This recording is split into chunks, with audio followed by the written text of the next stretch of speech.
Bonjour, nous sommes le mercredi 7 août 2024 et je vous propose la situation des cultures de cette semaine. Avec le retour de conditions plus favorables, la moisson se termine maintenant sur quasiment l'ensemble du département. Elle est déjà terminée sur le Lannoy et les secteurs précoces et elle va se finir au cours de la semaine ailleurs. La moisson est globalement décevante, mais il faut déjà préparer la prochaine campagne avec les semis de colza qui vont approcher d'ici une dizaine de jours. Au niveau du choix variétal, il y a du changement cette année puisque les références comme LG Austin, LG Aviron, Feliciano KWS ont déçu, sont en retrait par rapport à d'autres variétés. Donc on a du changement pour les nouveaux choix pour cette future campagne. Donc au niveau des variétés où on a déjà un peu de recul qui ont 2-3 ans, donc des valeurs sûres, il y a Ellipse, qui est une variété qu'on retrouve de plus en plus, qui a un bon potentiel de rendement, qui a fait des très bons rendements cette année. Donc ça, c'est une variété à mettre en place si vous ne l'avez pas encore mis dans vos parcelles. Il y a également Bessito qui rend bien depuis 2 ans. C'est une valeur sûre qui passe bien au niveau insectes également.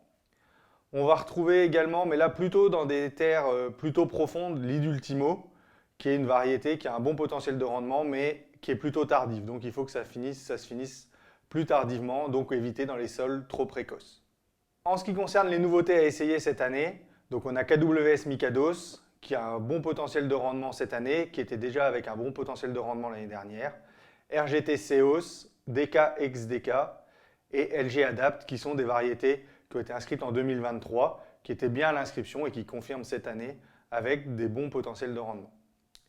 Au niveau de l'implantation, cette année, il faudra faire attention au moment de la préparation du sol, puisqu'on est sur des sols plutôt humides, donc il faudra éviter de lisser le fond pour éviter d'avoir des pivots qui seront coudés et donc un colza qui aura plus de mal à s'implanter. Donc faites attention au travail du sol là dans les prochains jours, une fois la récolte des blés, pour éviter de dégrader trop la structure. Au niveau des densités de semis, donc on va être autour de 35 grammes mètre carré, avec la possibilité de baisser un peu la densité si on sème au semoir de précision. Là, si on est dans des bonnes conditions, on pourra semer à 30 grammes mètre carré. Donc cette année, les conditions seront quand même plutôt bonnes puisqu'on aura des sols humides. Donc faites attention toujours à ne pas faire trop de mottes, notamment pour les limaces. Et l'objectif, c'est d'avoir un bon contact sol-graine pour qu'on ait un démarrage rapide du colza. Puisque l'objectif est toujours d'atteindre les 4 feuilles avant le 15-20 septembre pour éviter le pic de vol des grosses altises. Donc là, au niveau des dates de semis, on pourra commencer après le 15 août. C'est l'idéal, là, la semaine qui va démarrer le 19 août. On est plutôt dans le bon créneau pour pouvoir semer. Cette année, il faudra être très vigilant par rapport au risque limaces, puisqu'on en a vu plein au printemps, donc elles seront toujours là, surtout qu'avec les conditions qui sont régulièrement humides, les déchaumages ne permettent pas de faire sécher les œufs. Donc là, même avant le semis, quelques jours avant, vous pouvez déjà mettre des pièges pour évaluer la pression limace.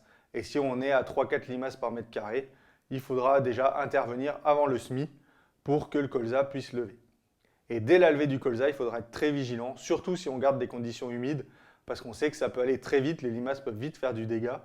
Donc là, soyez vraiment extrêmement vigilants cette année.